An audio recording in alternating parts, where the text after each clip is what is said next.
customers trying out the new Mate 10 Pro smartphone in a Huawei store in Beijing. The brand, known in China mostly for good value rather than top quality, is trying to enhance its image as a global competitor. Giulia Marchi for the New York Times SHENZHEN, China. The phone takes dazzling photos and sports advanced artificial intelligence. Its display stretches gloriously from edge to edge. And at nearly $1,000, it pushes into eye-watering territory on price. But the Mate 10 Pro isn't the latest high-end offering from Samsung or Apple. It comes from China, a country that, for all its growing sophistication in technology, has yet to produce a name like Lexus, Canon or Samsung that consumers around the globe associate with premium quality at premium prices. Huawei Technologies, the new smartphone's creator, thinks the world is ready to pay top dollar for a Chinese product. It is rolling out the Mate 10 Pro, plus two sibling devices, one less expensive and lower spec, the other pricier and sleeker, in Europe, in the Middle East and elsewhere in Asia. And it is in talks with that to offer the phones in the United States, according to a person familiar with the matter who asked not to be named because the discussions are not public. In technology, China is no longer the land of knockoffs and copycats. Its labs are racing ahead in artificial intelligence, quantum computing, and other frontier fields. Its internet companies are in the vanguard in devising ways to upend retail, finance, transport and other industries using mobile technology. The trouble is getting the world to recognize all that. China wants to upgrade its economy by selling the world higher value goods such as cars, jetliners, advanced electronics and more. Famous brand names can help open up new markets and convince global customers that Chinese products are as dependable as American, Japanese or South Korean ones. Huawei pronounced Huawei is already well known at home. The company outsells all others in China, the world's largest smartphone market. And it is nipping at Apple's heels to be the number 2 phone maker worldwide. According to the research firm Canon, Huawei shipped 39 million phones in the latest quarter. Apple shipped 47 million. But those Huawei devices were mostly lower mid-range. We see good signs that people have seen the brand change to a large degree, to one that is stylish and innovative, said Glory Cherm, Huawei's marketing chief for consumer devices.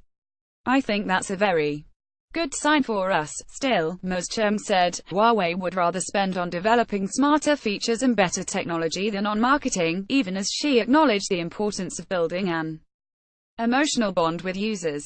The challenge for the company on that last front is significant compared with Apple or Samsung. Huawei has much further to go in forging that elusive something that leads someone to commit to a brand. Even in China, many people still view Huawei devices as good value for the money and not much else. Li Haoran, a 24-year-old accountant in Beijing, is a longtime Apple user. Would she switch to Huawei? Not for myself, she said. But I'd consider buying Huawei phones for my family, because they are relatively cheap. As for the Mate 10 series, Li Vitao, a 40-year-old marketer in Shanghai who is no relation to Li Haoran, said that for more than $600, you should probably get an iPhone. Founded in Shenzhen 3 decades ago, Huawei was already one of the world's largest suppliers of telecommunications equipment when it released its first Android smartphone in 2009. Its earliest handsets were run-of-the-mill in looks and performance. But Huawei has since invested more in design and technology, opening a design center in London and a research and development facility in Finland. A Huawei executive, Richard Yu, presenting the high-end Mate 10 in Munich last month. The company is the number 3 phone maker worldwide. Christophe Starkey, Agence France Presse. Getty Images. With the Mate 10 series, Huawei is debuting one of the fruits of its research, a processor dedicated to artificial intelligence tasks such as identifying people in photos and translating text. Christophe Coutel, vice president of software marketing for Huawei, said the new processor let the phones perform such tasks more quickly, with less power and, as no data needs to be sent to a faraway server. With better privacy protection, not everyone is willing to share all of their information, pictures and everything with cloud-based services, he said. The emphasis on privacy could help Huawei crack its last big untapped market, the United States. The company's experience there has been fraught.